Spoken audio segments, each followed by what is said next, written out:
the spring 2016 Roski lecture. It's great to see all of you here.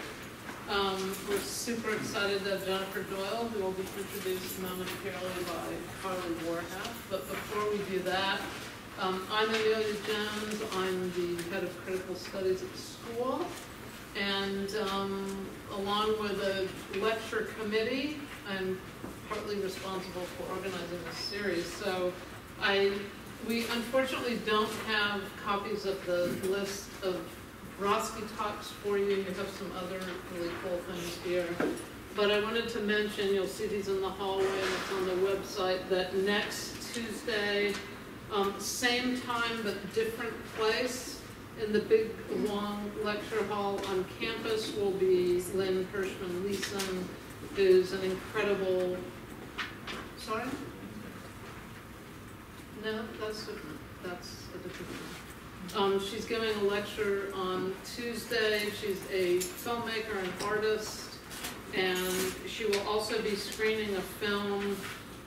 This is not to be missed, Technolust. It's hilarious and fascinating, starring Tilda Swinton, who is Lynn Hirschman's kind of favorite actress. So those two things are next week. Also next week, just so you won't get bored, is Live Artists Live, which is a big international event, including amazing people, including Jennifer Doyle again, including Jack Halberstam, including myself, including Ule of Ule and Abramovich, now Bustamante, Ron Athey, really incredible people. I'm really excited about it. So that's the Ron Athey event is next Thursday the 28th, and the full day symposium is on the 29th, etc. So I don't want to just bore you, but there's a whole bunch of amazing talks this semester.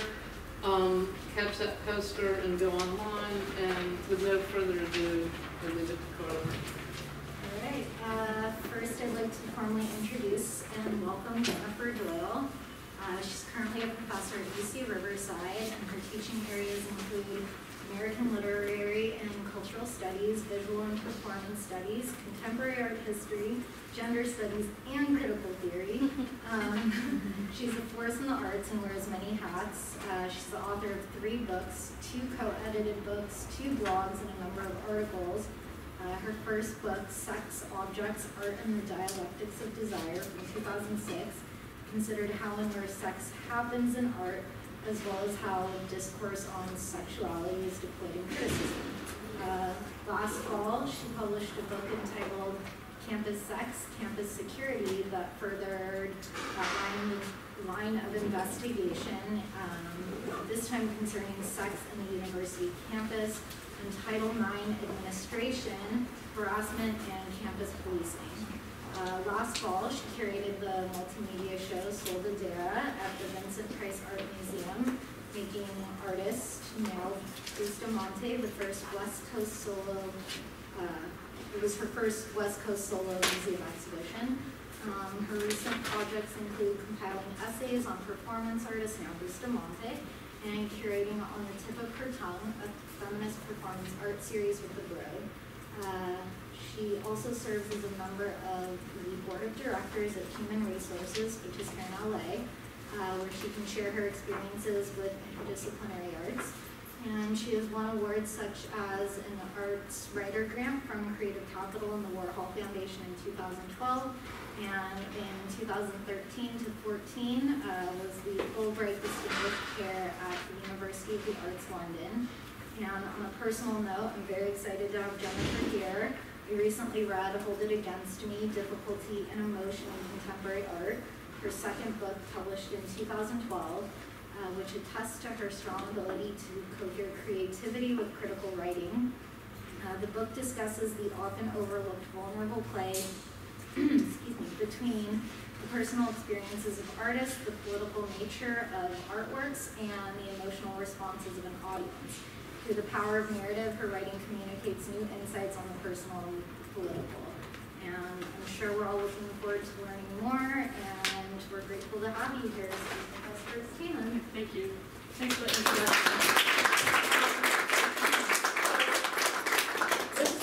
weirder talks I've given, and it's also one of the weirder audiences to which I will have given it. And by weird, I mean that is an unusual combination of personal friends and colleagues and students and scholars. And, so thank you for coming, and I want to thank the folks at Roski, Amelia and the MA students, and Nora for inviting me to speak here, because one of the things that I very much like about Roski is the community of people who work and study here, and their full diversity of the people that you attract who are not students. So anyway, yeah, I'm just going to come right out about this. A friend of mine from high school is in the room.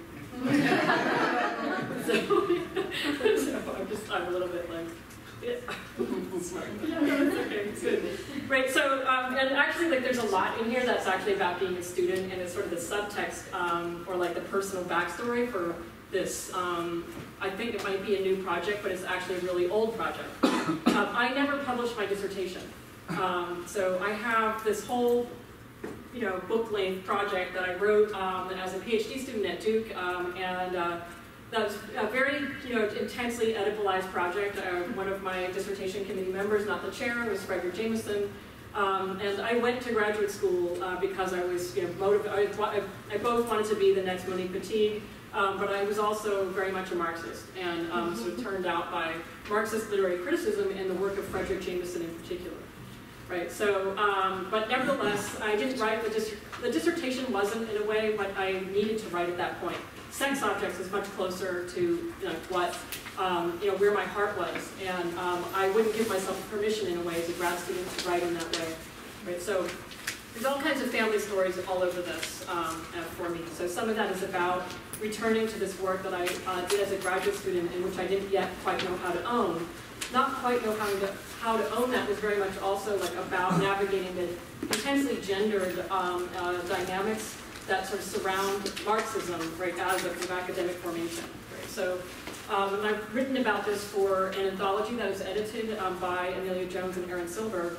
It's an essay called Just Friends, and it's about queer theory and Marxism and the making of Pop Out, and which is also very much about like being students with Jose Munoz. And so, anyway, I'm kind of returning to this work, and I'm basically returning to it, compelled to do so, partly through my involvement with Human Resources Los Angeles. I've been a part of HRLA since 2012.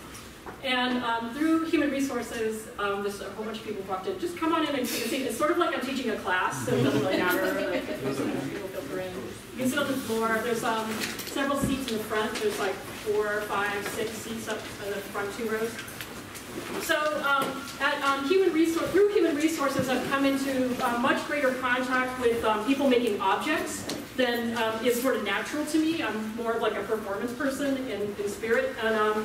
And so and a couple of the people that I've met through Human Resources have been making objects that contain within them lots of labor. And where the thing that makes those objects, they feel alive for the labor that's contained within them. And I'm trying to figure out, and I'm actually not going to talk about their work in this talk, but I want to tell you like where this is coming from. And it's kind of like the thing that I need to work out in order to actually be able to write about Rafa Esparza's work with Adobe Bricks. And then maybe possibly also Michael Parker's project JuiceWorks, which he staged at Human Resources last year. So I'm just going to say a little bit about, just describe this for many of you will know this, I hope, right, which was this extremely labor-intensive project that was staged over the summer and I think into December. There's an exhibition at Los Angeles Contemporary Exhibitions on Hollywood Boulevard, but a lot of the actual, I don't want to say a lot of the actual work, because it's not like the exhibition itself wasn't the actual work, but the artwork itself, to my experience, included the hours and hours and hours of labor that went into making this work. And I was lucky enough to participate in this, so I did 2 days of some of the most physically exhausting work I've ever done, but also some of the most emotionally rewarding. Like, it was a really wonderful experience to be invited into that labor process. Right, so, and this is different stages of the installation process of the project at least. And then the other project that's really haunting me is this extraordinarily beautiful, and I think possibly communist installation at Human Resources. And And so Michael Parker is an installation artist, sculptor, and he's also a graduate from this program. Oh, great! Good, wonderful to know. And a happy accident. And so this work, it was like almost 1,000 ceramic objects, and that were made. They basically so that we could have like kind of a juicing congress. So we had these beautiful benches with the ceramic objects displayed, fresh citrus everywhere. The space has never smelled so amazing. And people could sit and juice together, right? And then they could rinse their the cups and things in basins that he had made.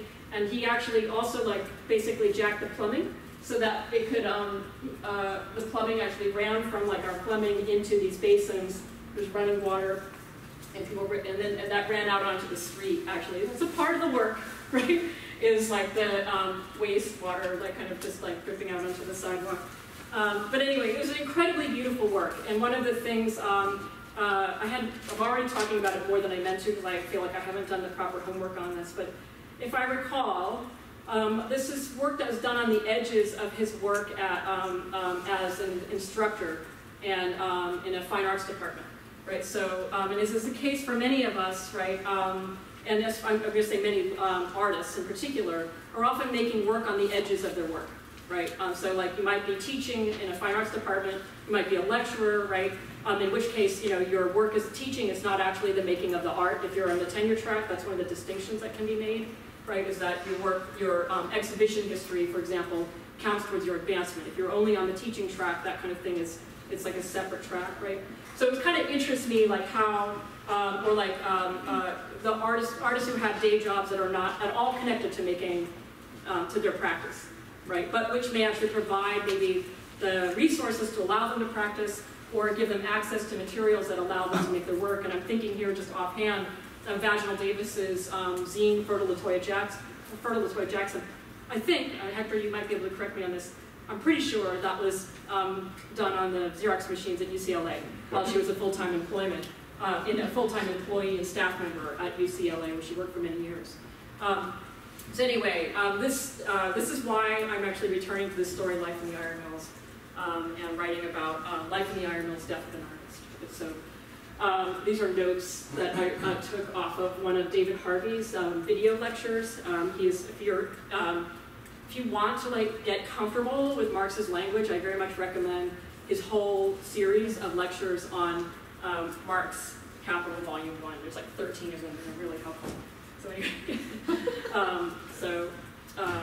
and on Facebook I said that this is kind of a talk that's really, I think, possibly working towards a project called Marxism for Artists, which might be like a book that's just about life in the iron mills. So I'm just gonna, after that, I'm gonna be reading its fragments, right? So this is at an awkward stage insofar as like, this was once an incredibly polished piece of writing.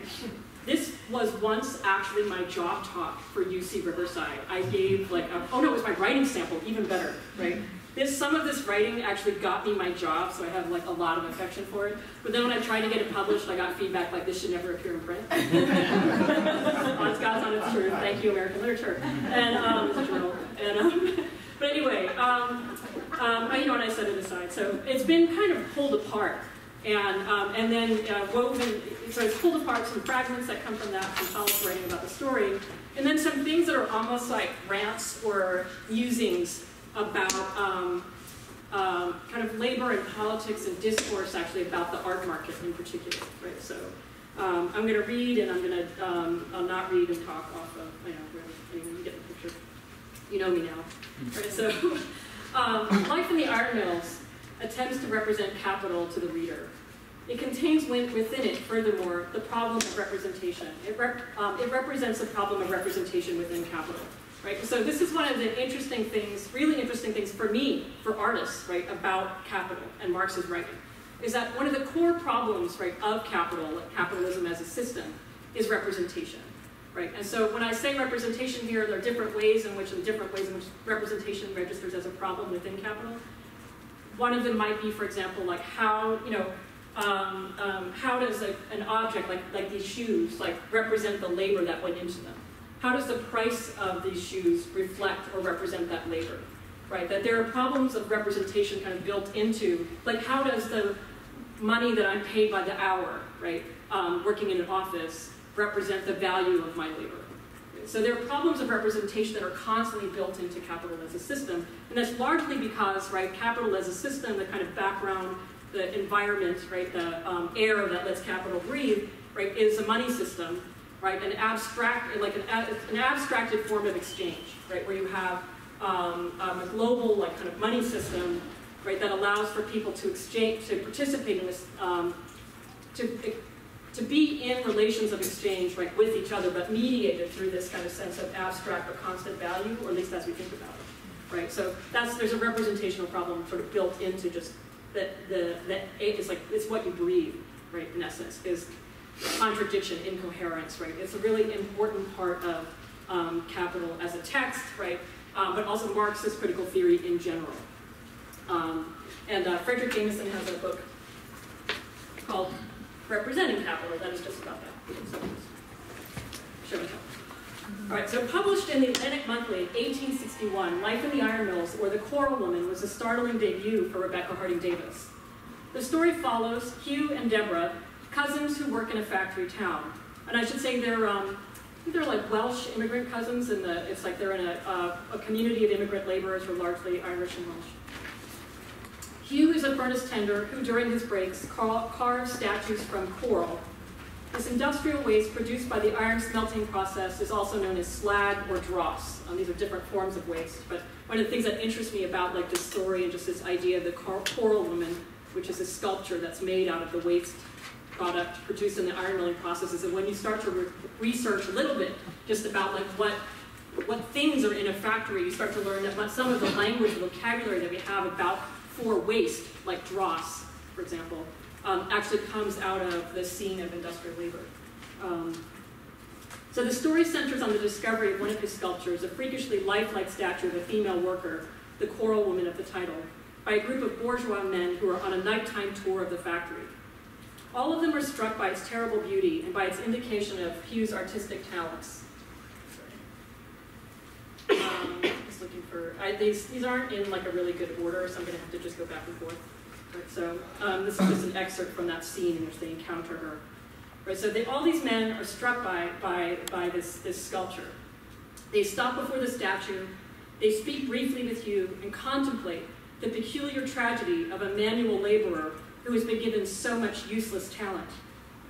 Deborah happens to be near, feigning sleep on a pile of ashes. And recurring throughout the story is waste, ashes, rags. It's like this is where people sleep. People are covered in ashes. It's like they are kind of living and breathing trash. Deborah happens to be near, and she overhears this conversation. Thinking that she might help Hugh, she picks one of their pockets. And they have this big debate actually about, what does a capitalist owe to his worker? And I'm going to talk a little bit about that later. But she basically hears them debate, what do we to do? This man's obviously an artistic genius, but here he is, working in the iron mill. They kind of debate it, and they have like a philosophical conversation that's really kind of amazing. But then they all walk away, right? And so on their way out, right? Deborah picks one of their pockets, and they go home. Deborah and Hugh after his shift. And Deborah offers money to her cousin. Hugh, did you hear what the man said? Did you hear? I'm kind of lightly doing the dialect as it's written out in the story. Money that it would do all. By the time she puts the money into Hugh's hand, however, it is too late. Quote, a hope, trifling perhaps, but very dear, had died just then. He gave it up that moment, then and forever. End quote. Hugh reluctantly accepts the cash, but he neither abandons his poverty nor returns the money to its rightful owner. Weighed down by the intolerable load of his soul, which, quote, wanted so much and knew nothing, end quote, Hugh drifts through the streets in an aimless haze and is arrested and thrown in jail. There, he slits his wrists and slowly bleeds to death while his cousin listens in the neighboring cell.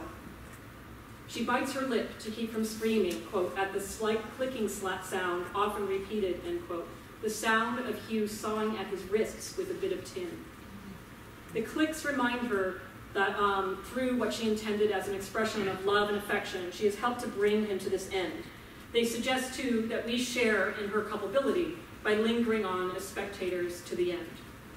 Quote, "Fainter and fainter the heart rose, and slower, the moon floated from behind a cloud, until when at last its full tide of white splendor swept over the cell, it seemed to wrap and fold into deeper stillness the dead figure that should never move again.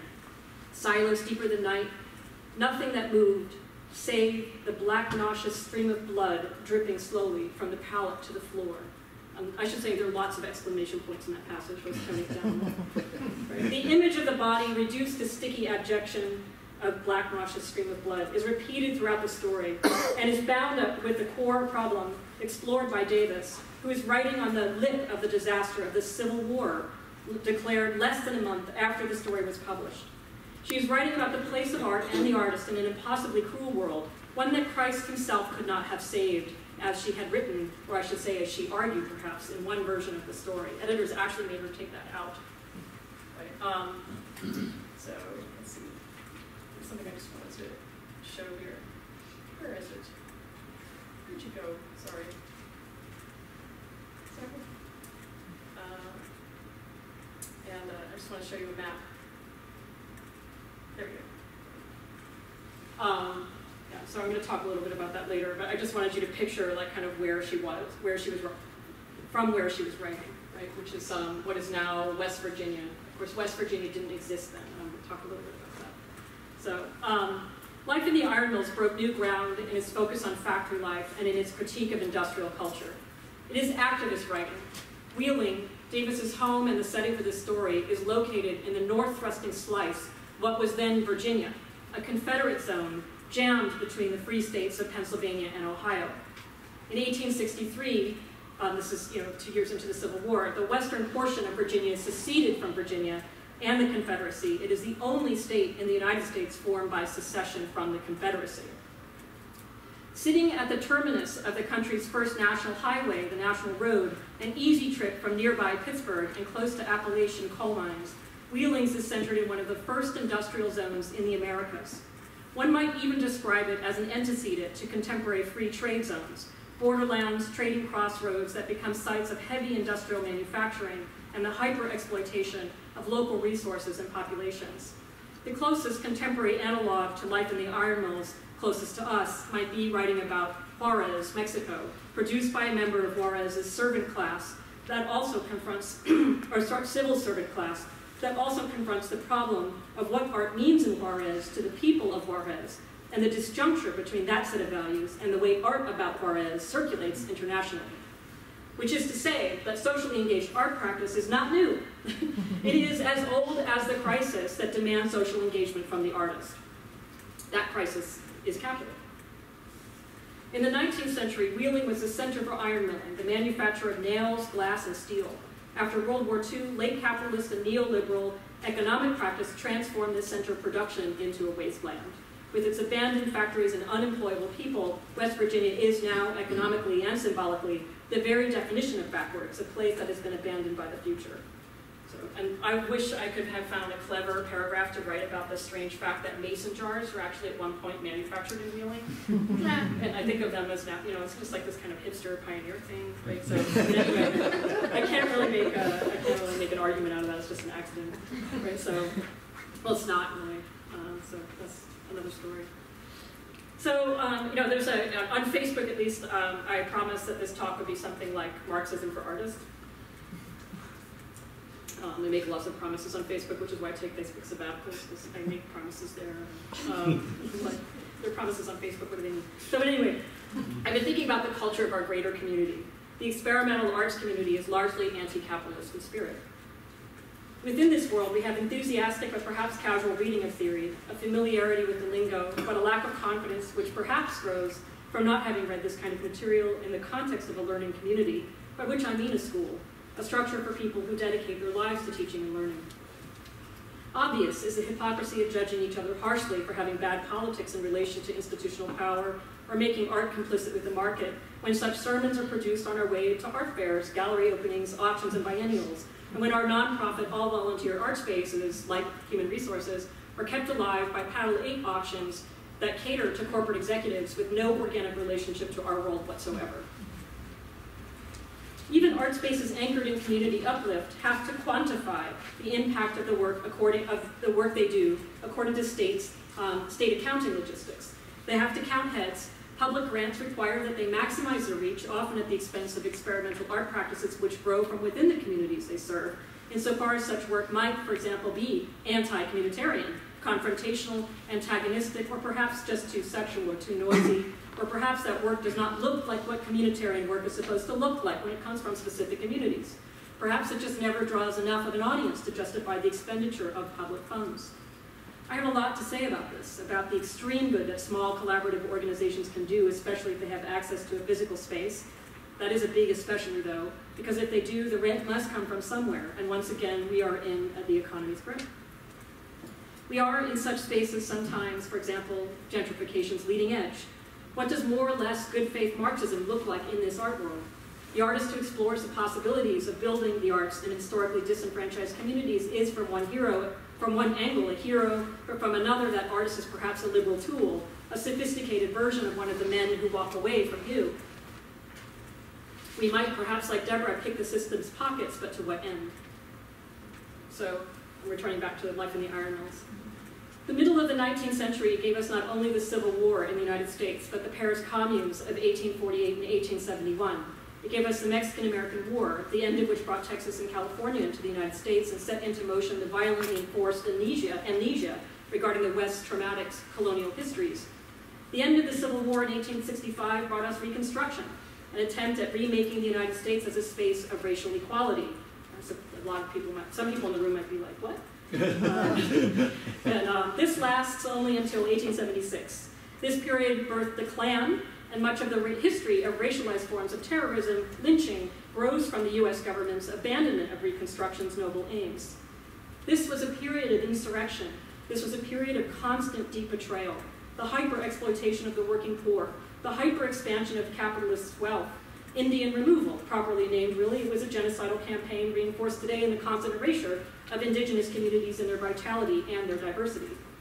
This period was characterized by waves of economic crisis and social violence that even today, as awful as things are, few of us have the capacity to appreciate.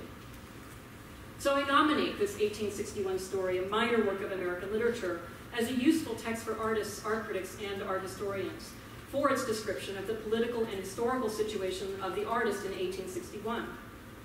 William Dershowitz, I think maybe his name. So I have to ask for forgiveness for not having my slides in order. It's more that I don't know how to see my presenter tools. There we go. Right, so some of you may have seen this, right?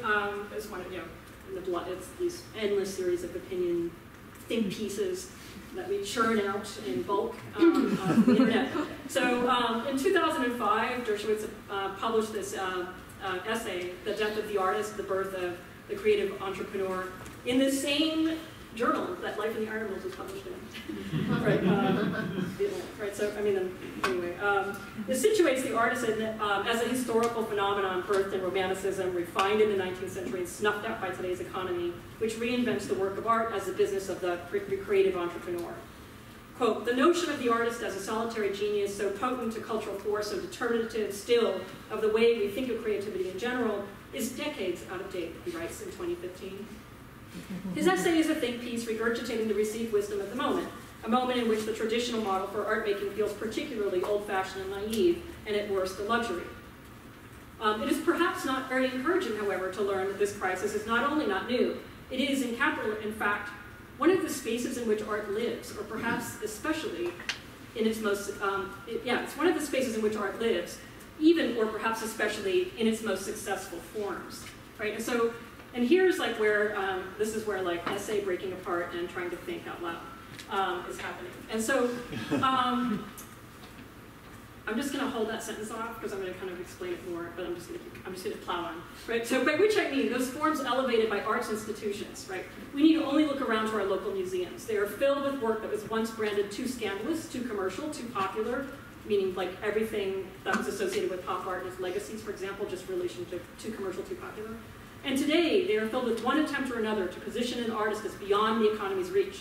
Whether we are talking about an artist who fled that world Noah Purifoy, or embraces its most crass and shallow aspects, Andy Warhol, the museum invests itself in that which is not only new, but that which for one reason or another has seemed, if not beyond assimilation, then beyond the pale. Right? So that when you look at the practice of art within the space and the history of capital, one of the things that you kind of notice is like, and this is not, I'm not making any kind of an original argument, right? But this is in essence like one of the kind of fundamental things that one needs to understand about art's relationship to capital and to institutions which produce value, is that there's a contradiction built in there, right? Is that we have, for example, these masterworks that are kind of priceless, but of course to which is attached a very large price, right? And that that sense of their pricelessness is actually attached to a story of their having at one point been outside, kind of beyond the bounds of what was valued or even recognized as art, right? So there's just almost, it's really hard even to think about major artists and the kind of blockbuster figures who don't have that as a part of their story, right? So, and this goes back, you know, so you can go back into the 19th and late 18th century to find examples of that, right? So a painter like Manet, for example, right? So, right, so just to reiterate, the museum invests itself in that which is not new, in that which was not only new, but that which for one reason or another has seen, if not beyond assimilation, then beyond the pale, right? And that's what I mean by that art happens in this space of crisis in relationship to what, it's sort of like art with a little a, and then art with a big A. And that's actually, I had as people were filtering in a long passage from Frederick Jameson's writing on Theodore Adorno, and it's actually a passage that's actually about that, the relationship between individual works of art and this sort of sense of art with a capital A. It is tempting to imagine that the current crisis is new, that the possibilities of being an artist have been strangled to nothing, and that this crisis is uniquely contemporary. And I'm not saying that these crises don't exist, I'm just saying they're not new. Right, so museums, at least in their relationship to the contemporary, encourage us to think this way as they fold, especially as they fold social practice today into their programs, and stage conferences on participation and engagement, conferences that can sometimes come off as well-meaning, but bloodless. And there's a danger, actually, in this work where like some of the scenes that happen in Life in the Iron Mills as people stand and debate actually the relationship of, for example, the philosopher, the critic, the social worker, and the capitalist to the condition of the working class artist, right? That some of the liberal impulses that get expressed there in the story in 1861 are represented as ineffectual, right? There's a critique of liberalism, a strong critique of liberalism already circulating in American letters in the middle of the 19th century, right? And there's this kind of, one of the debates that happens around, say, engagement, performance, and especially like things like the term social engagement, is there's this idea that we're asking the artist to do a kind of form of social good, right? And what we're doing is sort of neither very good nor particularly social, and that's, I mean, that's genuinely a challenge, actually. Anyway. Sorry, it's always funny when you sound bitchy, and I don't really mean to sound bitchy. So, it's tempting to see the turn to social practice as new, to see the desire to plug one's creative practice into the greater project of social justice. It's tempting to see this as a contemporary intervention against the culture of the art fair and the logic of the market. That view is very deeply presentist. Abolitionist and realist work, which was the subject of my dissertation, right? So I'm kind of like trying to remind myself why I wrote about that stuff. And this is actually what I teach. Abolitionist and realist work of the 19th century could not have been more urgent or more activist. The stakes could hardly have been higher for the artist or for her world. It is also the case that in the 19th century, the relationship between art, the artist, and the market was filled with explicit contradictions, and that artists knew this and were working through this. And that's what Life in the Iron Mills is about, right? Writings by artists in the 19th century are filled with advice about navigating the market, and the modernists who were lionized in traditional art history were generally deeply entrepreneurial in their practice. The discourse of genius and entrepreneurship had never been at odds with each other, right? We only need to see like the kind of mythification of somebody like Steve Jobs, right? Like his both, right? So anyway, so Davis's story is a far more challenging portrait of the situation of the artist for me, right? Than most anything that I know. It's really, I think that I kind of imprinted on a short story. It's like it's her first published work of fiction, right?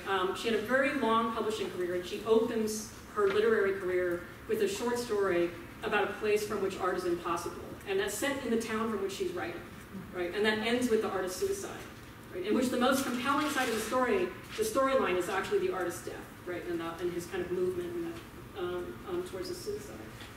I've never kind of gotten over that, just the idea of that. Right, so Rebecca Harding Davis was a white woman of the clerical class, writing from a factory town in a slaveholding state. She situates the crisis of art's place within industrial capital within the context of racialized slavery, the ruthless exploitation of immigrant labor, and environmental disaster. That's actually what the story, that's the setting for the story. That's not even like what the story's about. That's just like what she has to work with, right? So, and I also want to say too, one of the things that I find really important about this story, and I think that people who don't work squarely in American literature, especially like 19th century American literature, is that like like slavery is kind of treated culturally as a pre-historical period in American literature. Like it's really kind of an unimaginative level, like placed off in this plantation fantasy land that's sort of almost outside of time, or at least sort of before our time, right? And yet it's like, and yet we have, say, for example, Marx, say, writing about the American Civil War and writing about slavery, because of course the practice of slavery was unfolded in his lifetime, and Marx understood, and he writes about slavery here, right? He writes about slavery here in a very important passage in which he's talking about how, I'll just step out here and lecture a little bit, like, so like, one of the big pressures on capital is to try to keep the costs that are required to reproduce the laborer down, right? By which I mean cheap food, cheap housing, cheap clothing, right? That all makes for cheap labor, right? So you have all of this pressure, right, to keep the cost of reproducing the laborer down, because when you're for wage labor, you need to pay that laborer enough that they can live. The minimum wage is determined by roughly the least amount of money that you need in order to live. But however, it is not as if capitalism itself as a system has some kind of humanitarian sort of balance on that, right? That if, for example, there are conditions that make those things cheap enough, make human labor cheap enough, right? The system will actually just grind down those workers until they fall apart and die, right? And the place where you see that is in plantation slavery, right? That you see that actually with the scaling up of the production of sugar and cotton, you also see an increase in the violence that is required to keep slavery in existence, right? But then also an increase in a certain amount of brutality and a drop in the life expectancy of the enslaved person, right? Because, of course, the cotton producer can afford to do that, right? So there's this, slavery is not outside of capital, right? It is not outside of the history of our time. It is very much a part of the history of the American economy and the foundation of the American economy. So there's been a number of interesting publications that are sort of been bringing this more into public consciousness. But I kind of think we can't do enough work on that. And so one of the things that's interesting about this story is that it's the first example of literary realism in the United States, and by that I mean a story that takes like the conditions of the lower classes, right, as the center of attention and as worthy of literary attention, right? It's also one of the first examples of this kind of realism because Wheeling, West Virginia was so far ahead of schedule in a way. It was really by decades one of the cities in which industrial capital was really fully expressing itself, like on a scale that was really just not like understood or happening in the United States at that time. So, and so precisely because of this kind of alignment of the history of the development of industrial labor, industrial capital in Wheeling, and its location to coal mines. It's like geographically in this kind of just really interesting place where slavery and industrial capital are woven together. And this is very clear in the poetics of the story when you read the story insofar as one list opens with Deborah leaving her work in the factory. And it's a mixed race group of workers, right? And so you go from a scene of quote unquote free workers, right? But then there's these descriptions of the town in which the figures of slavery get used over and over again to describe the landscape, like the Negro-like river bearing its burden, right? Like that's kind of a sentence from it. It's like a sense of this kind of conscripted, racialized labor as the kind of like the landscape, the background of the story. So it's one of the things that really kind of interested me about this story is that we don't have that many literary examples where these things are so explicitly presented as an intimate relationship to each other. Anyway, so Davis is, I'm just going to skip that. She's just more stuff about her. So for Rebecca Harding Davis, art is not a luxury product. The work of art that fascinates the rich might be elevated by their interest, but only at the expense of the artist himself. And in fact, actually, I should go to the passage in that. Here's that. There you go. So this is actually a passage. This is from the scene where the men are like, you know, they're on this tour of the factory, and then they come across the statue, and they have this like conversation with each other, right? So Mitchell is, in the story, he's described as a philosopher and critic. And May is a doctor. And so he's like, May, are you blind? Look at that woman's face and ask questions of God and says, I have a right to know, God, how hungry it is. The gender is also very weird in this story because it is the sculpture there. They looked a moment, and then May turned to the mill owner. Have you many such hands as this? What are you going to do with them? Keep them at puddling iron? Kirby shrugged his shoulders. He's the son of the factory owner, actually. Mitchell looked at him irritated, right? Ce n'est pas mon affaire. This is like crazy. This section is crazy. I have no fancy for nursing infant geniuses. I suppose there are some stray gleams of mind and soul among these wretches. The Lord will take care of his own, or else they can work out their own salvation. I have heard you call our American system a ladder which any man can scale. Do you doubt it? Or perhaps you want to banish all social ladders and put us on a flat table? Eh, May? Right? And they're talking about debates about socialism, right? That's what they're talking about, right? Those are actual conversations that are happening in American culture at the time. The doctor looked vexed and puzzled. Some terrible problem lay hid in this woman's face and troubled these men.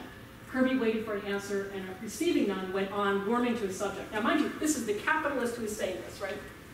I tell you, there's something wrong that no talk of liberté or égalité will do away. If I had the making of men, and again, I'm like, really? This is the, you know, Kirby waited for an answer, and receiving none, went on, warming to his subject. It's the capitalist. If I had the making of men, these men who do the lowest part of the world's work should be machines, nothing more. Hands. It would be a kindness. God help them. What are taste, reason to creatures who must live lives such as that? He pointed to Deborah, sleeping on the ash heap. So many nerves to sting them to pain. What if God had put your brain with all its agony of touch into your fingers and bid you work and strike with that? Which is like, it's like this really intensely condensed image, right? Of like, in essence, the kinds of, the crisis that's produced by putting art and labor into such intimate contact with each other, right? So within the context of capital, there's something about this that's unthinkable and deeply troubling. It's like this little kind of burr that kind of works its way through the story, right? What if God had put your brain with all this agony of touch into your fingers and bid you work and strike with that? That is what a writer does, basically, right? Right? That is like kind of like, to a literary critic, you can anything involving hands like leaps out at you because, you know, writers were writing with their hands, and hands are really important. They're very sexy for so many reasons.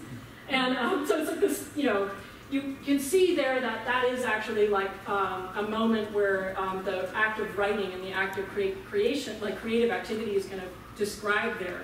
But it's also described as actually almost life-threatening, right? Like it's like having absolutely no skin, right? And then they go on, right? And Kirby absolves himself of responsibility. He's like, well, I don't care if they cut coral or cut each other's throats, right, outside of their, you know, their time here, right?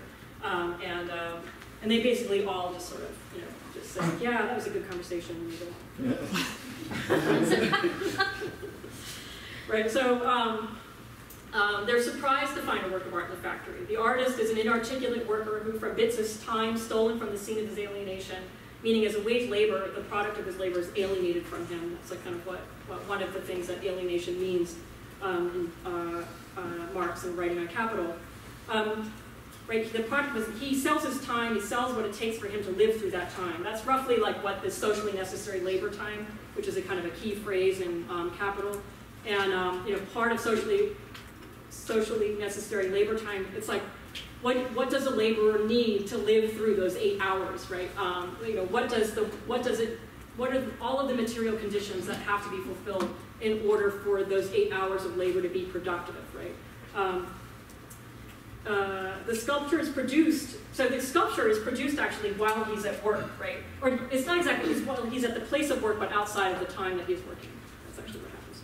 So what interests me here really is like how Marx's Capital and his theorization of the production of value of surplus value and profit accounts for like slivers of time and for the waste and surplus and excess and the way that these terms kind of circulate and almost kind of flip around each other. Like surplus becomes profit, it's not waste, right? So, for example, like there's a kind of vocabulary that has operates as kind of mirrors and inversions of each other within the context of this story, but also in capital. The exchange of time and money that is the backbone of wage labor is not an equal exchange. If it were, there would be no profiting from Hugh's work. Hugh might work 10 hours, he might put in 10 hours of work in the factory, but in say 6 hours, the factory owner has earned back, for example, like the cost of the product of Hugh's labor, you know, which he needs in order to pay him, right? So this is just like a crude example, right? Like that, and there's this general kind of understanding that in wage labor, right, like that some of the time that you're putting in is going towards earning your boss the money that they need to pay you, and then some of the time that you're putting in is going into something we might call profit. Very, very crude way of describing this. And one of the interesting things about capital, and there's like really technical sort of sections of capital, where Marx sort of talks actually about the ways in which that is actually like, it's for the worker, it's unknowable, right? It's necessarily unknowable. It's necessarily obscured. And in fact, it's kind of dispersed across and into your work, right? Those parts of your work which are actually the things that are making for profit, producing this kind of surplus value, or that's not something that you as a worker can track, right? And that is an important function of capital, that be abstracted and obscured. I think that's a very kind of interesting, it's an interesting sort of fact, and it's something that actually this story is in part sort of working through, right? Insofar as there's a lot of attention in this story to Hugh's inability to articulate what the sculpture means, and he's just generally inarticulate, as is Deborah. Like all the workers are super inarticulate. There's plenty of examples of 19th century literature that are centered on the lives of the working poor, in which the working poor are incredibly articulate, often super witty and far more interesting than any other characters, you know, in their novels. So like a lot of Victorian literature is like that. In this story, it's like they're almost mute, right? Anyway, see, I've talked for a while, haven't I? Yeah, I've talked for a little while. I might just stop there and go into discussion. Is that okay? Because it's like, you know, there's like 20 pages here, and you know, and I feel like I probably talked for about like 35, 40 minutes, and that some of this is a work in progress, and it will actually I can have a lot to say in response to questions. So I'm going to stop like reading here and actually like ask for questions or comments or you know, remarks or song. Can we let people in the back? People in the back want to sit. There's 4 seats in the front row, and 2 in each second row, 1 in each second row. Yeah. Okay, Karen. Yeah. Fellow person who didn't publish her dissertation. Yes. Well, so I want to start from where you left off, and that's about the obfuscation of the amount of labor that's quantifiable. Yeah. As you know, like that the worker cannot ever understand how much work they're doing. Yes. In order for the system to be perpetuated or to continue. Yeah. And obviously there have been many correlatives of that associated precisely with the institutions of which we speak, either the art world or the university or what have you. Yeah. And so I just wanted you to kind of maybe extrapolating from the world that you so beautifully are, or like kind of elaborated for us through this story, like give us, you know, maybe a kind of precise articulation of what you think about that, the extent to which that element of capital, that aspect of its obfuscation of the, like the quantity, the quantification of how much you can do for it to mean something, in the context of capital also transposes or translates into the kind of social justice aesthetic labor that you're helping to frame the larger stuff with. I'm going to say, like, this is very much like a work in progress and like a thought, it's like thinking in progress too, right? So I should say some of the places where this comes from and like things that really, like I felt humbled by, inspired by. So, you know, some of this starts for me with the Marina Abramovich performance at the MoCA Gala. That was like a big subject of a lot of honest conversation here. Like, as a lot of people from the arts community participated in the performance, I was part of a panel discussion at LACE about it, and I said something casually, taking for granted, like, just coming out of a university context. And can you describe it for people? Yeah, so this is, Marina Abramovich is a performance artist, and arguably one of the most visible. MoCA, the Museum of Contemporary Art here, was having one of their annual fundraising galas. And fundraising galas often actually include entertainment in them, right? For some reason, people insist that we entertain philanthropists before they give us money. I find it extremely annoying. I don't know why they can't just write us a check, why they have to ask us to put on a $300,000 event, and so they then give us like $400,000 or something. Anyway, they really understood that. It seems like it's a lot of work. But in any case, she might have donated it. It was like a gift that she was doing. She was contributing the performance to the gala. And it's a performance in which people, for example, were put, your body was under the table and your head was in the middle of the table. I can't remember if you were rotating, right? And this is a table at which people are eating, right? There were things like that, right? So in any case, people were and basically the big controversy was Yvonne Rainier got wind of this, right? So a very opposite land artist, right? Also does performance-based work, works in lots of different mediums and the like, but she's a Marxist feminist, right? Period, right? And I took it for granted in conversation with people in the arts community that they knew what that was, and it surprised me that a lot of people actually didn't. It was like jargon, right? And so it was the presentation of the artist's body and the presentation of bodies in the context of a situation in which so much wealth is circulating, right? And in the interest of generating more wealth, the Marxist feminists would be resistant to the spectacular element of that, the presentation of the body in this way, in that context, right? And then also acutely aware of the economics of it. How much are those performers being paid? What is the value of that labor? And does that, is putting an artist in a position where you're going to be paid $75 for the day's work that you're doing in this context, does it really make sense, or is it actually really kind of toxic? There are lots of really intense questions that the Marxist feminist asks about the ethics, right, of the staging of performance and the economics of the staging of performance. And a Marxist feminist kind of thing, it often can kind of come off kind of dry. It depends, it's not always. There's lots of examples of the opposite too. But sometimes it can be really resistant to a certain kind of traditional pleasure formation, right? Anyway, so that's roughly anyway, lots of debate going back and forth and anything. And I'm on Facebook. And one of the most interesting responses was Johanna Witt's, right?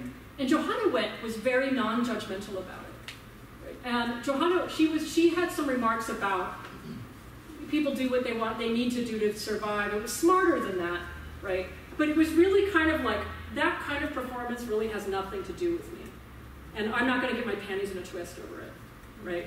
And that was generally her response. And one of the things that's really been kind of a steady, kind of a constant in my own life in the arts here in Los Angeles has been that people like Johanna Witt, and I'd say Ron Athey is very much like that, too, have a strong sense of what their world is, right, in terms of the performance work that they make, and don't necessarily see it in direct relationship to this other kind of stuff that's happening in these other ways. And maybe start to think about, often it's the material context within which people are working, right, and who shows up for your work and how they show up, and the material conditions of that showing up and how we are present to each other.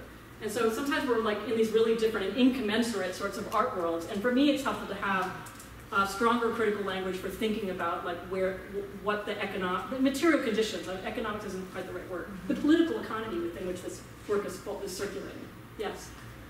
I was thinking about the example you gave us in the story of a singular artist, singular vision, yeah. And an object that is not reproducible, okay, as opposed to all the reproducible objects that are there. Yeah. And I'm thinking about how it is that there are a range of artists, and there have always been a range of artists who do work through a workshop and through forms of actual, this whole process of labor that you're talking about very directly. Yeah. How do we think about how the work that is marked as, whether it's, Abramovich's vision, she's the one that donated her thing, but there was all this there's all this other labor required, Yeah. performative labor required. You know, any kind of mass, sort of very fine work, whether those Yeah. are Adobe bricks or those Yeah. are something that's like, you know, a Yeah. sound suit. Yeah. They're working off of artists. They're working off of people's labor Yeah. who are not necessarily artists. Yeah.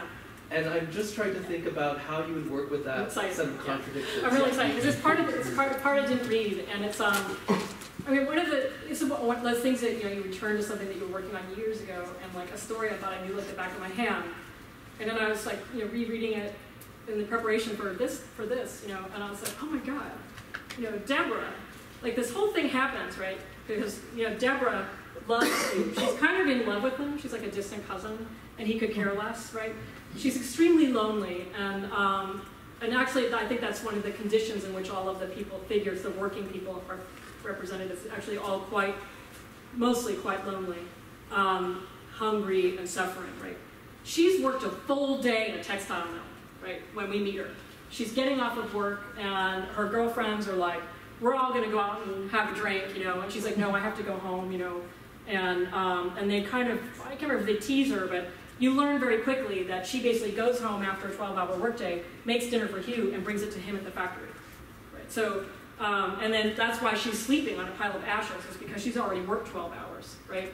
That within capital, right, you have, of course, and this is like the feminist, right, and also like the Oedipal drama of actually like working on, wanting to work with Marx, but also really struggling to find a way to talk about the things that I cared about, right, which is that whole world of labor that capital requires become devalued to the point of having no economic value, no monetary value, right? So the unpaid reproductive labor that's always coded as the work of women. Right? So in that story, right, it's actually Deborah who is, the person who is sort of, she's actually the person who's responsible for the reproductive labor, right, of taking care of Hugh so he can continue working. But she's also working, right?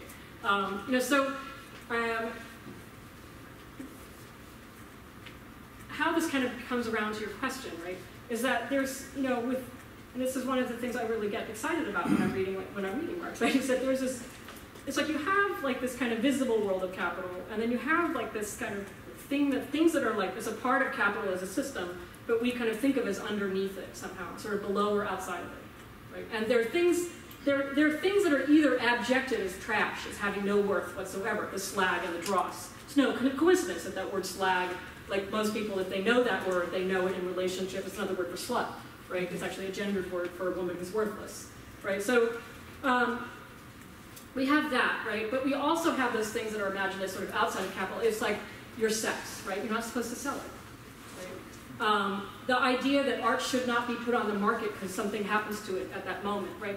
That there's this sense, right, that there are these things that should never actually enter into the money economy, right?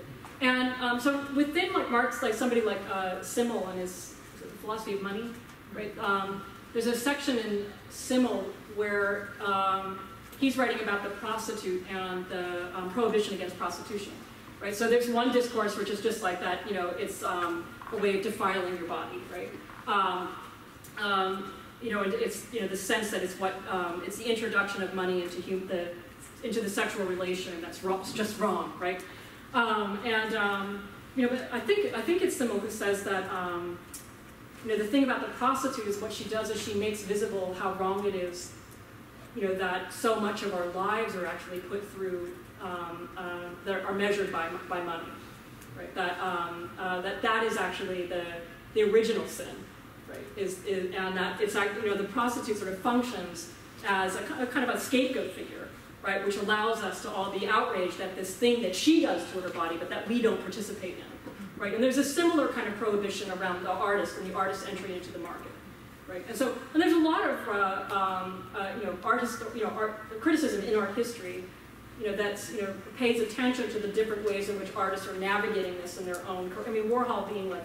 The reason why there is so much kind of Marxist critical theory about Warhol is because Warhol's work was always explicitly about that contradiction, right? And then it's not that he solved that contradiction; it's that he made that contradiction visible in his work, and he centered his work on making that contradiction felt. Right? right? That's what makes Warhol kind of interesting. And it's one of the things that allows for like a kind of a turn in contemporary art practice where this becomes the thing, one of the centers, right, of, it's like, you can find lots of practices that do that as their thing, right?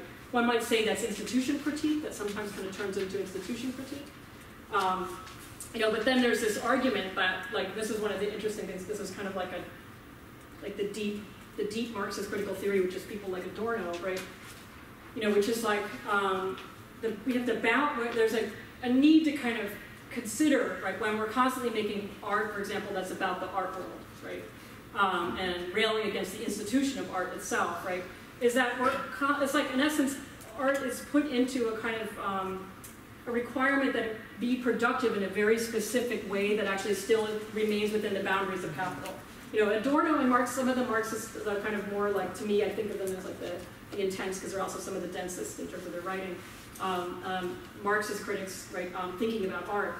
There's always a place for the uselessness, right, of the art object, and then we have to hold on to that, right? But the contradiction, and the really powerful kind of contradiction, and the interesting kind of problem.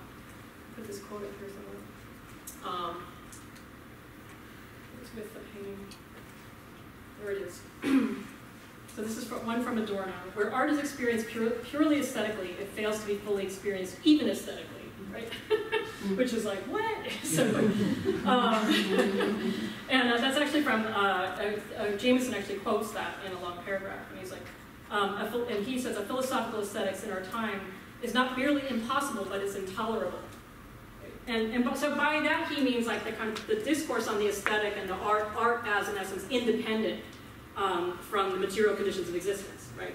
And you know, it still surprises me that that's actually a thing that people do, right? It's like talking about that, right? Because I'm just not interested in that. But yeah. Anyway, sorry, I do need to be just like interrupted. I'll just interrupt you. Yeah. Thank you so much, Jennifer. I guess a couple of things I wanted to just ask you to elaborate. One would be the gender politics that are, even in the passage that you gave us, like in the Iron Mills, that the sculpture is of a woman that seems to be sort of masculine and muscular, right? Yeah. But also the male character Hugh is often called moral wolf in the novel because he's seen as somehow not being masculine enough, and then the female protagonist is humpbacked, meaning she's sort of being twisted by the relationship couple. So there's something, she knows the story. There's a kind of, but there's so many pieces to that about the twisting of the body of the gendered body in relationship to work that seems like this tends to do with that. And so I'm trying to see what it is. I think Hortense Spiller's Mama's Baby, Papa's Baby answers the question. Okay. Right. So Mama's Baby, Papa's Baby is really it's like one of those things where Art Forum once asked me if I would participate in a column in which I recommended a piece of criticism that their readers probably didn't know. And I told them this essay, and they didn't want me to. They wanted me to write about something else. So now I'm telling you now. So Mama's Baby, Papa's Baby is one of the most important essays in American studies, right? And there's a passage in Mama's Baby, Papa's Baby in which Hortense Spiller is writing about what happens to gender within the context of slavery, right? And then specifically, she's writing about the middle passage. And she's writing about the accounting practices and the inventory practices, right, of people who are trafficking, right, participating in slave trafficking. Because of course they don't look at like the bodies that are on a ship, right, according to how many men and how many women. They look at them according to how much space they take up, right. So that there's a way in which, very much like within the logic of slavery, gender is actually dissolved or banished or just turned into something else. By the logic of capital, treating people as property, right? This was actually the subject of my original essay. Was actually looking at life in the iron mills as an abolitionist text, right? And so that I think that one of the things that we see with the distorted, I don't want to say it's necessarily it's distorted gender, or it's weird gender is probably the better way of naming it. There's weird pronouns, right? I mean, the sculpture to say it is hungry. Right, is a strange thing you could say it is marble, right? But to say that, to attribute hunger to an object, for example, right? That to me, that's actually a kind of, I don't know what Rebecca Harding Davis was thinking about, like in terms of like writing that sentence. But I feel like that sentence makes a lot of sense in the context of slavery, right? In terms of like the confusion of humans and property. Conflate the industrial scene with slavery. I mean, as you're saying, these are two really distinct things, and so I'm trying to. No, they're not so distinct that they're not in relationship to each other. And it's actually like, and this is another thing, like a kind of interesting thing for me in the bibliography of this is W.B. Du Bois's Black Reconstruction, right? I mean, it opens with a chapter on I can't remember which one's first, and it's like the white worker and the black worker. And it opens with a large argument about one of the real problems with the end of Reconstruction, the failure of Reconstruction, was the inability for white workers to understand themselves in relationship to the black worker. Right, and so that is a story that is about racism and it's about racialized slavery, right? It's about racism operating within the context of hyper-exploitative labor practices. Right, so I think this story is one, she's living in a world in which slavery and industrial labor are a part of the same system, right? They're not independent from each other.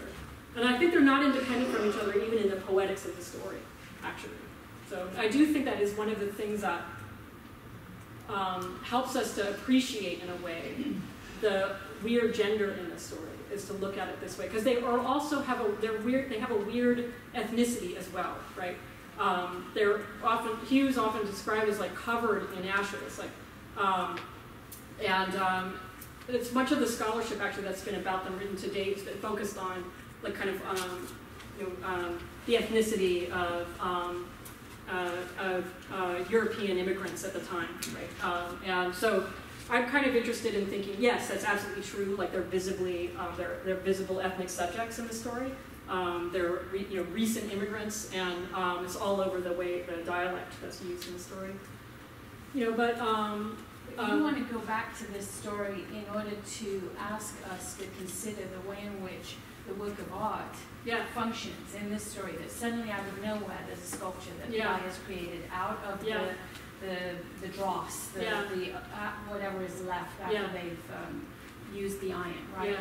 So the excess becomes art, and so I'm just help me, like let's get back to the Rafael Esparza, what's work in Rafael Esparza versus work when the sculpture appears in the iron mills, and how is Marx the right way to go? And I think Marx, well, there's two things. Like, I think in terms of just like why I'm interested in writing this out, like, it's like one of those things where I'm just like, where would I publish this? I'm not really interested in publishing something like about this story in like an American literature kind of academic. What I'm interested in is trying to use this story as a way to teach some of the key terms that circulate in Marx's writing about capital, right?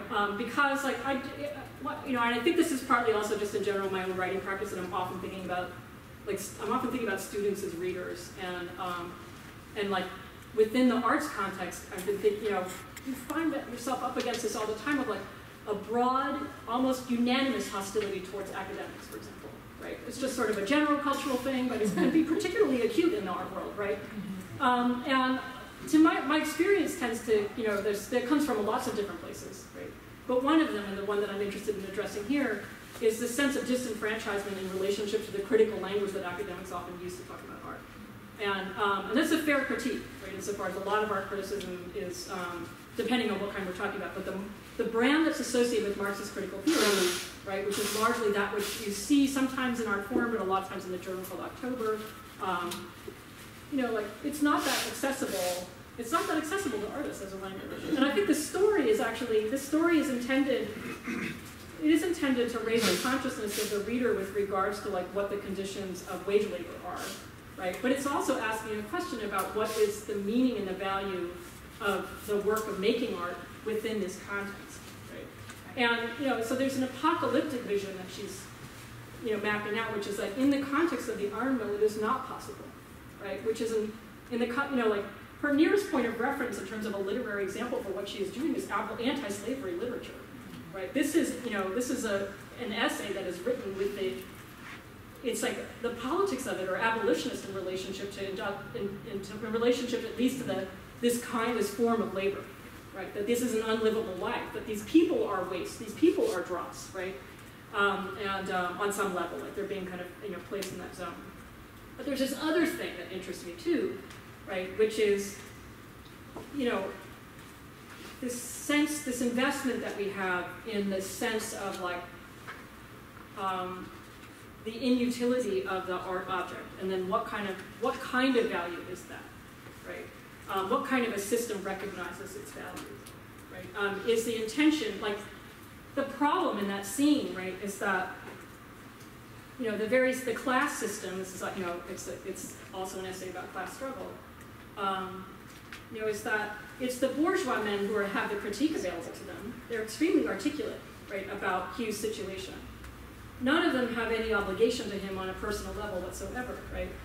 And then Deborah hears that money is the answer, right? And she takes the money and then she hands it to Hugh.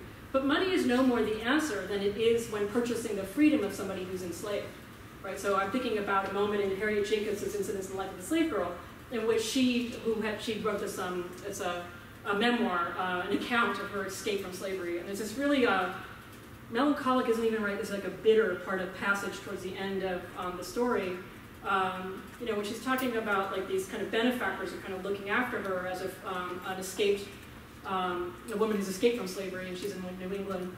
And they basically purchase her freedom, right? Because it's really the only way to guarantee that she won't be like kidnapped and you know, brought back into slavery, you know, or whatever.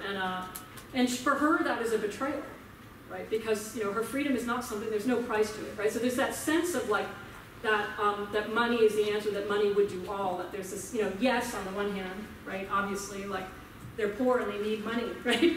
But then on the other hand, the problem is that they're poor and they need money, right? So I'm kind of interested in that also as like, you know, somebody who's like, for example, involved with managing an art space, you know, like, that's all volunteer and has like an operating budget, like, I won't even say what it is because it's, you know, but just like, you know, we need money, right? But then there's this sense of like that the introduction of money into the space brings with it all this other world of trouble, and that world of trouble might even be a bigger world of trouble. And so, like, you know, just looking for a way to kind of slow the process down a little bit to unpack these moments of, you know, this like what happens when you put money in the hand of an artist, right? What happens when you put the money in the hand of somebody who wants to make art but has no access to an education, right? Or has no access to like time or to materials. Right? I mean, that's really Hugh's condition. He has access to materials through his day job, right? But his day job is killing him. You know, like this, and I'm saying on this is not going to have any answers, right? Because the story itself is about the contradiction and being kind of cornered in essence. So right, that's kind of yeah. So you had your hand up earlier, so thank you. Hey, my name is Simon. Hi, Simon. The story relates to me like crazy. So I'm curious, I guess a question about value. Yeah. When I put pen to paper and I draw over, let's say, a telephone call, like telemarketing, like a junkie, Yeah. Or, you know, dealing with granite or marble or with my hands and the agony of whatever you reference, what's the value today? Like, if I put, and I do that, right? How do I value the thing and, like, give it value for people these days when it is just nakedly, just me and my hands, and then all the emotions that like kind of backwash in me, how do I value that? If I do project into the work over a phone call, you know, everything you said, I kind of just, oh, right, done. Yeah. How do I put value on that? Because it's like the value of me, and I go home and like have to deal with it, or I have to like go and run a cycle, like get rid of it. Yeah. How do I value like what I'm feeling? I mean, one of the things is like where I was like, you know, if I was teaching a course on like Marxism for artists, right? Yeah. One of the ways in which I might answer that question in the context of such a class, right? You know, it would be to like, you know, when you read Capital, one of the things that you kind of start to learn is like there's different forms of capital, right? There's industrial capital, so there's the person who owns the factory, right? There's also finance capital. That's the thing that's been ruining our lives lately a lot, right? And you know, so they're different. They're different forms of capital, and they're different kinds of economies, right? And so, you know, if you're thinking about like how do I use a language, kind of a Marxian language, to talk about the value of my doodles when I'm on the phone, right? You might want to think about the different economies within which that activity is happening. Right, I've been sewing like nail enhancement tools or tools and like random things, but I've been doodling like a lot. I'm trying to like get this to sell instead of what I'm selling. Yes. Yeah, I think that's it's sort of like you have to make really good doodles. And even there, like the life of the iron mills, it's just like, well, what good is that going to do you? Yeah. You know, so I mean, it's a real like. I think I'm partly compelled by this too. I mean, to speak quite frankly, right? You know, that people in our local community have been really between a rock and a hard place. You know, and trying to figure out like, what is the value? What is the value of the work that I'm doing, and how do I value the work that other people are doing, and how do we work together, or do we walk away? right? Like those are fundamental questions, right, to just any kind of an environment in which people work together, right? But they're also really powerful questions within capital, because walking away is so hard to imagine. And then often you're kind of just walking from one thing into another, really. And like, how do you understand like that? How do you understand that? And that's a real life, that's kind of a lifelong struggle. So, yeah. Amelia? Is there anyone else? Because I can't see. No. Well, there is, oh, sorry, do you want to wait for it? Because there are actually, there's a couple in the back I hadn't seen before. Yeah. Yes, in the back. I think she's talking. Okay, cool. Thank you so much. I just wanted to quickly ask, to return to a remark you made that the story contains a critique of liberalism. Yes. And I'm wondering if you think that critique of liberalism, how it relates, or whether that actually extends to a critique of capitalism. And I'm asking that because, of course, they're related, liberalism and capitalism, but I think that there's definitely an accepted language for thinking about a critique of liberalism within the university and the art world, but that's not always extended to a critique of capitalism. I think sometimes those things are limited. So I'm just wondering. Or the reverse, right? Yeah. So I'm just wondering how you think the story addresses that issue. I left out a really important part of the story. Which is the story is written, it's the narrator for the story is very unspecified, which goes back to the gender issues that Jack had signaled earlier, because the narrator is actually not gendered ever. The narrator is in a town in the same town where Hugh lived. I can't remember, I don't think she's, I keep thinking of her as, I keep gendering the narrator as she, but I shouldn't. They, right? So, they are writing from, it opens with the narrator tapping on the window and describing feeling the glass on the window as they look out of the window. There's all this kind of very weird attention to the material location of the narrator. And the statue is actually in a corner of the narrator's room behind a curtain kind of thing, which is also a weird thing. Why is it behind a curtain, right? Likely it's behind a curtain because it's a female nude. And female nudes in this time period were scandalous, right? And also I can't think of any, I've been racking my brain and going through Google image searches, just looking at I can't think of any sculpture from the middle of the 19th century that looks like how this sculpture is described as a crouching woman, as a large sculpture of a crouching woman who's very muscled and has her arms flung out wide. Arms flung out wide is actually a very big gesture for a nude female figure in general. And so the first thing that I can find is Camille Claudel has the imploring, and again, it's begging, it's not, there's a world of difference between one and the other, right? So, although maybe that could be flung, I don't know, but it's arms flung wide, that's how it's described here. But anyway, so there's a critique of the liberal, I'll say instead of liberalism, just to simplify things a little bit, and of the liberal, which is, the person who has all the right feelings, right? Meaning slavery is bad, right? It's terrible that these workers are hungry, right? That's the critique of it's the New England liberal in particular. And 19th century literature is filled with critiques of that figure, right? Because there's a lot of just well, if you feel so bad, why are we not actually fighting actively, right, to end the enslavement of people, right? So, and there are real political debates about this, and those debates are carried out also in letters and in the literature of the period, and those carry forward past the end of the Civil War as that conversation shifts, right, into slightly different fights that are no less important and intense. So, the writer is actually, the writer is not a member of the class of the same class as Hugh and Deborah. The writer is quite, is obviously a member of the bourgeoisie or middle class, or and is ensconced in a home kind of protected from the kind of dirt and the grit, right, of the world outside. And the narrator also positions themselves in relationship to a readership. It's they're kind of taking the reader on the same kind of tour that the men are on the tour of the factory. We're touring the factory with those men, right? So, this story doesn't have it doesn't simply shame the liberals for doing nothing, right? It furthermore, if you sit and think about it, you're well, then why write this damn story? Why write why write at all? You know, like, it's like this, you know, the kind of progression of it, it actually kind of like, it could have a kind of a suicide spiral, really, if you think about it, right? In terms of just like the way in which the story kind of revolves around this artist's descent and just, but it doesn't, right? So, you know, I would say that it is probably like one way of thinking about it that might be more helpful is to go to a different kind of critical language, to think about, say, like the depressive position versus the paranoid position. That's like a famous essay by E. Sedgwick in which she, you know, it's just like, and this is true, this actually is super relevant to lots of different contexts, and I'm writing about this in a different article. It's like, you know, within academia in particular, and within academic culture, but also culture more broadly, the paranoid position is understood as the critically savvy one, right? It's like, you can't be paranoid enough, right? Right? And if you're not paranoid, you're naive, in essence, right? And so, you know, Sedgwick was thinking as well about this position called a reparative position, borrowing language from Melanie Klein.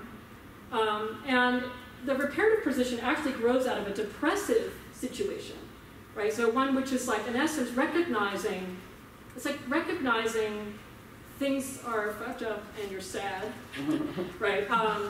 And even despairing, right, of the possibility of that, the cause for that sadness ever ending.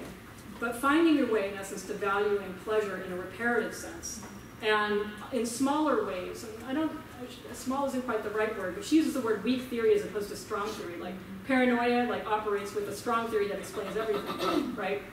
And actually, like within Marxist critical theory, there's a strong kind of paranoid tendency within that literature. And partly because you're describing these like massive systems, and they can like account for absolutely every aspect of our lives, right? And so for me, like the kind of feminist and the queer pushback, and this is maybe to get back to like the place of like sex and gender in these conversations, right, is actually around like thinking about things like pleasure. Like, why does Hugh make that sculpture? Right? He makes that sculpture because it pleases him. It pleases him so much, he does that instead of going home to eat, right?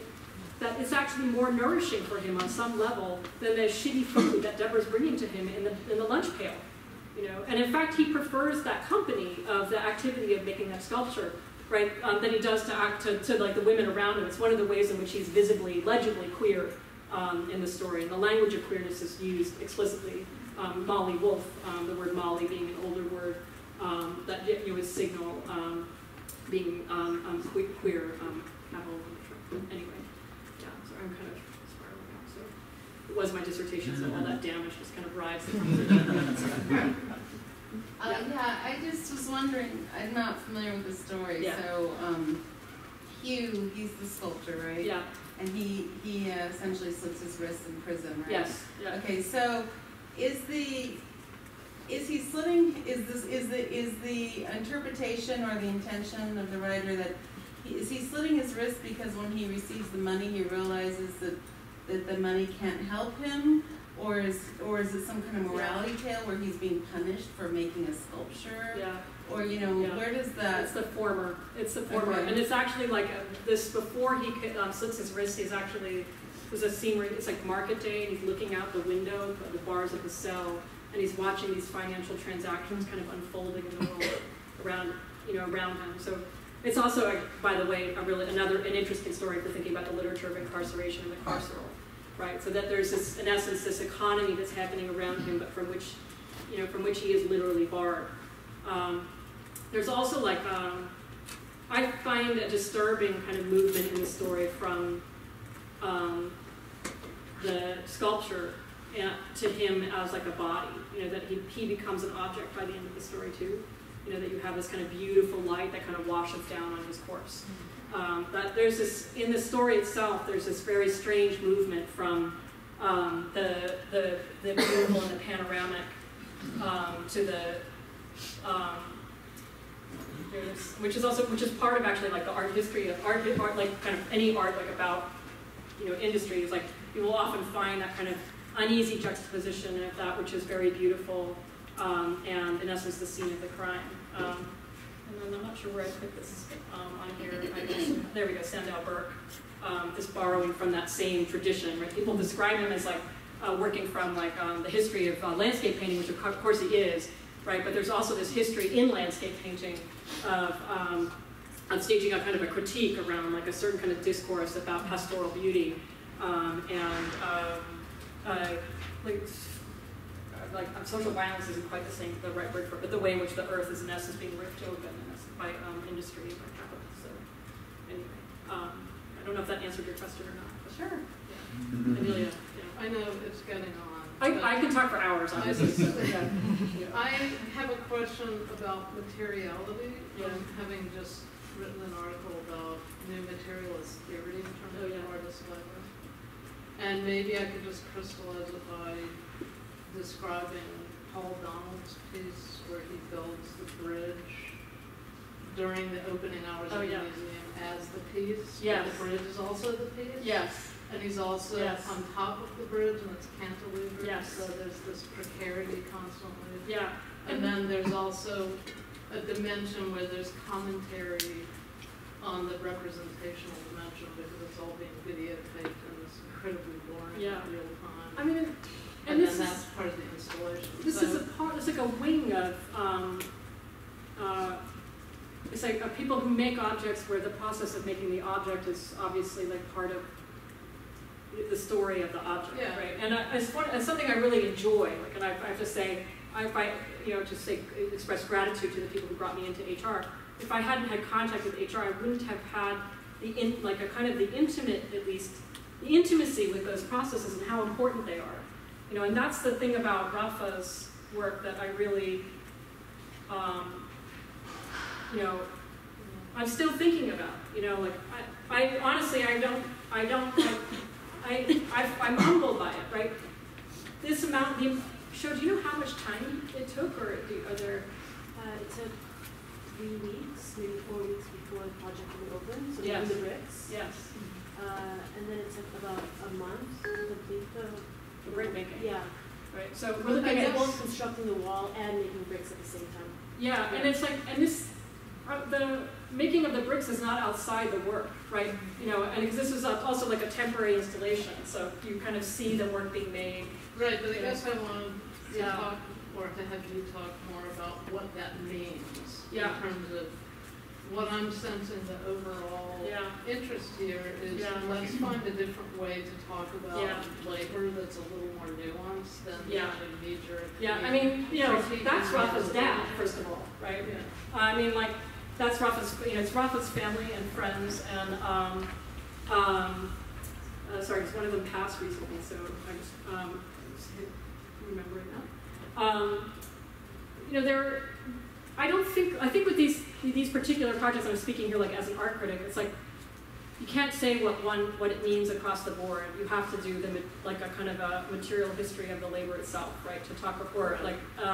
But one of the questions is how much that finds its way into what people understand the work to be. Yeah. So I guess maybe that's my question. Yeah, and I think, I mean, again, was one of the things, I think HR really does kind of inform and shape my thinking and challenge me in so many ways, because there is so much stuff that happens there that never goes anywhere, right? That doesn't enter into a market, it's not, you know, I was shocked by how few people wrote about Michael Parker's piece, you know, like, and it's because I'm there and I think it's just the most amazing thing in the universe, but like, because I think that you learn in essence when you're involved with a space like that.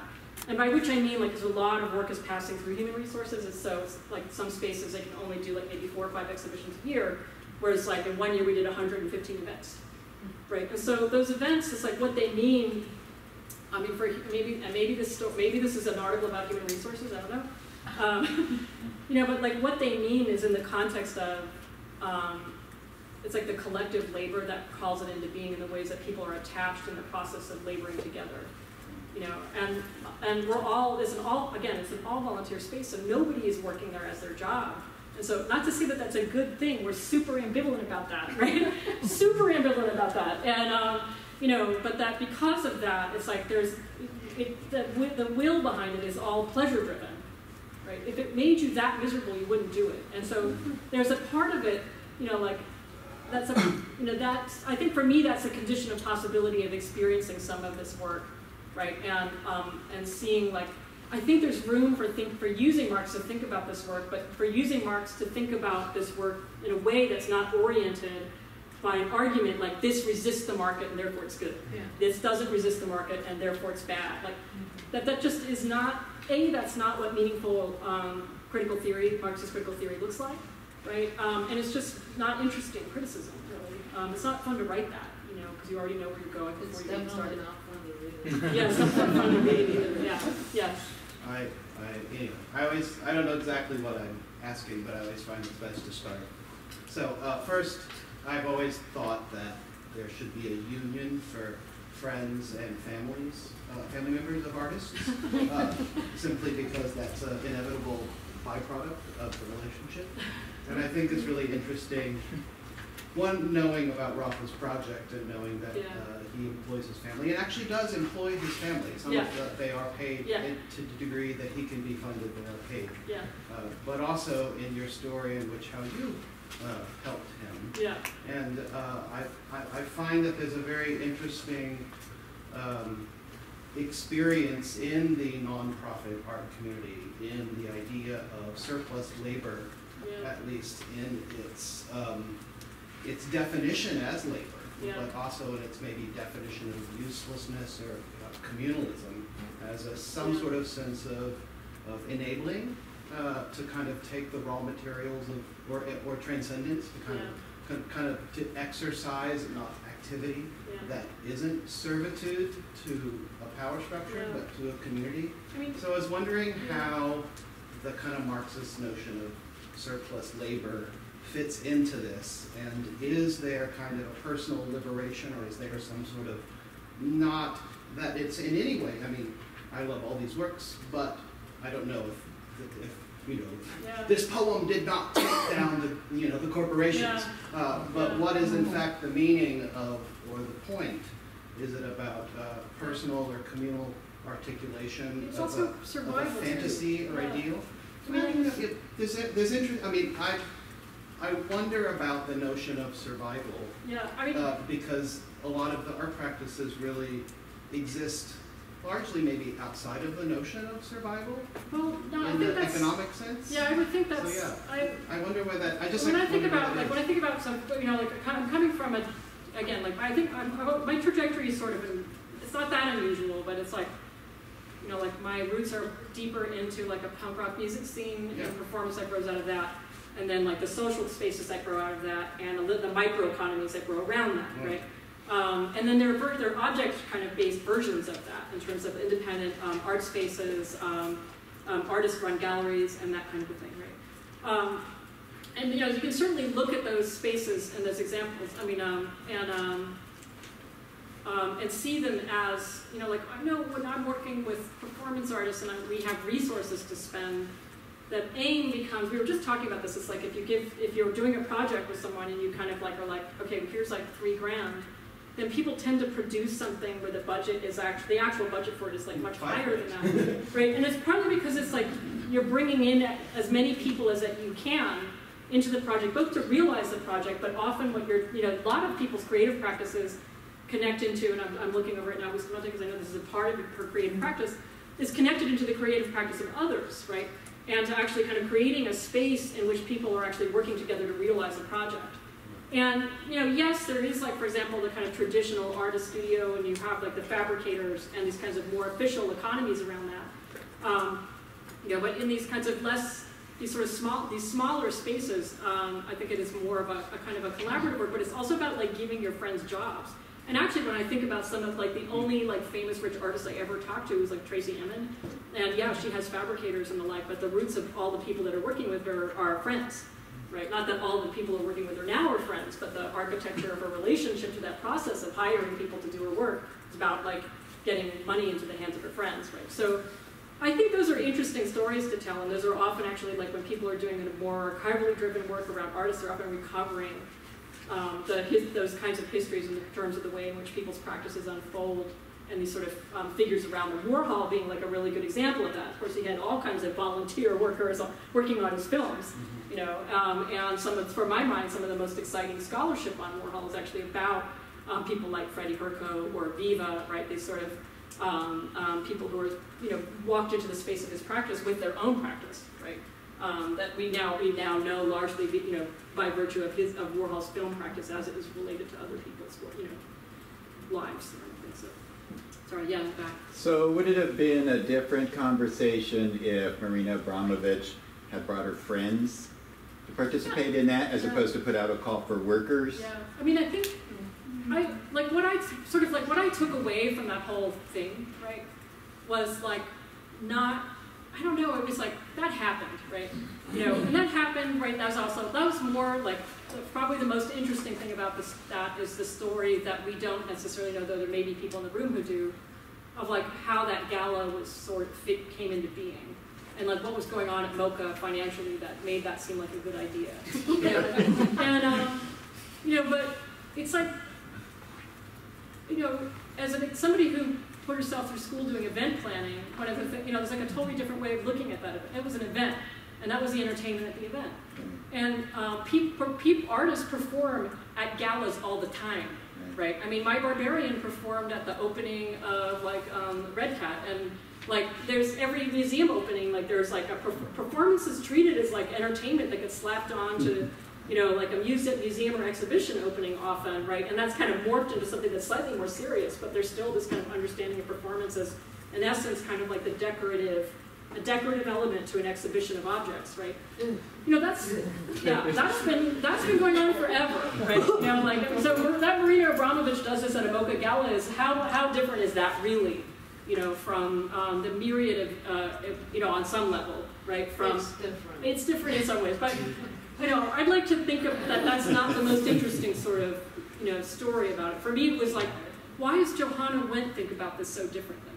You know, Johanna Wendt, whose roots are in punk rock, and if you know people whose roots are in punk rock, you also know they're some of the most ferociously moralizing people when the mood strikes them, right?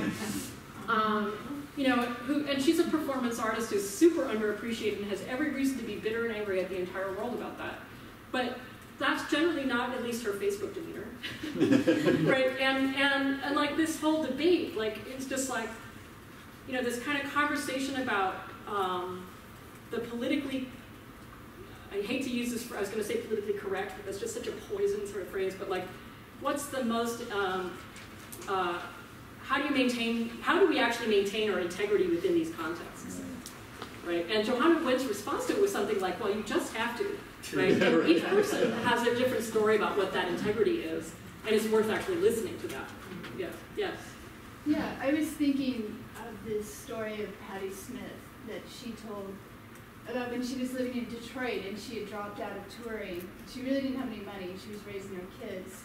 And she got this call of somebody who wanted to pay her royalties for the song Horses to put it over a car commercial. And she was like, fuck yeah. Now I can live and support my kids for another 2 years off this. Yeah. So I just thought it was interesting, like what you're talking about, artists' relationship to money, but also this kind of punishment, right? Yeah. And how, I always think of that, like when Ginsberg was on the Gap ads, like I don't know the story behind that, but I just know that poets are the least paid people in the world. Yeah. And so, I don't know, it really changed my thinking once I heard Patti Smith say that. Yeah. Like how can we be judgmental? Like if you look at almost anything, it's ultimately linked to some economy. Where does your money come from? Yeah. I mean, it's a challenge in a way to like figure out how to maintain a position, like how to use your judgment with judgment. Yeah. You know, in essence, and it's like it's also like to be aware too of those moments when the judgment that we're directing at an artist, right, for their relationship to the market, is really predicated on a sense that somehow they're supposed to be beyond or above or outside the market. Right, that somehow doesn't feel like enough of a moral high ground to stand on, right? And I think that for me was like, to me that's how I took sort of Johanna Wendt's like Facebook comment, you know. And then I think the challenge becomes, and this is for me like trying to insist on maintaining a reparative position as a critic in relationship to these like super paranoid inducing structures, right? You know, it's like the challenge then becomes like, well, how do you maintain that kind of a balance, right? While also maintaining a sense of critical integrity and a kind of a strong kind of critical point of view, you know. And so for me, the only thing that's habitable is that reparative position, which is, you know, Eve Sedgwick associated that with a term called weak theory, which is a theoretical model that does not actually set out to explain everything, right? But that actually is very pointed right? And in essence, kind of knowing about the environment in which it's actually staging that critique, right? The things that theory is accounting for. It's not the entire world, right? But it might be like a world unto itself, right? With the intent, I find that something about that very ethical and inspiring, I guess, as a writer. So, and I think I'm trying to figure out how to do that with Marx in relationship to this story and in relationship to the very difficult political positions that I think artists find themselves in, right? Yeah. So maybe. Oh, Karen, you want to ask the last question? I just want to say, as a postscript, I'd love to hear not just the difficulties that the artist has in relation to the market, that we can collapse into capital in the art world, etc. But part of what I felt was, kind of redolent in this particular talk, and the different ways in which we might accept the artist's relationship to the market or to the art world, but not to the institution, and particularly the academic institution. Yeah. And so that's something that I would, hope that we might reflect upon as we talk about the variegated ways in which we address value, art, and one's participation or capitulation to the systems and structures of power. Yeah, I think it's really important. I mean, it's like, and to go to the paranoid thing, right? It's like the institutions within which we work are paranoid structures themselves. Like they're actually, like increasingly, like they have a kind of a paranoid dimension of the ways in which they administer life around us. And this actually, is like, I say this like, I'm a former stalking victim. And so one of the weird things, like being stalked gives you really weird intelligence about like how paranoia works. Because I was stalked, had a paranoid delusion, and which was all about me. And so like I found that her paranoia was catching, right? And that in my response to that situation was that I would mirror the paranoia back because it felt like the only possible defense, right? And there was a kind of a turning point, which was when I realized, in essence, that I was allowing myself to be maneuvered into a paranoid position, but I'm kind of a reparative person, and I can't really inhabit that paranoid position very long. It makes me crazy, right? It doesn't make everybody crazy. The institutions themselves actually, they like it when we're in the paranoid position in relationship to us. I think it actually makes us slightly easier to manage, even if it makes our relationships adversarial. So for me personally, and I'll just say that my own survival mechanism has been an attempt to try to figure out how to insist on my relationship to pleasure, right, within the context of the University of California, right, which is bigger than USC, and really intense, it's the state, with defense contracts and stuff like that, which I'm sure USC probably does too, it's different, whatever. But in any case, how do we do that, without, how do we not let ourselves be patterned, in essence, by the patterns of the institutions within which we work? And of course, we're surrounded, this is what queer theory is. I mean, queer theory is written, that's, Eve Sedgwick worked at Duke, that's where I met her, there's a whole critical practice that grows out of, in part, at least, people kind of thinking and being thoughtful about their relationship and their work within institutions. There's a lot to be learned, we can learn from each other on that front. Good night to end on.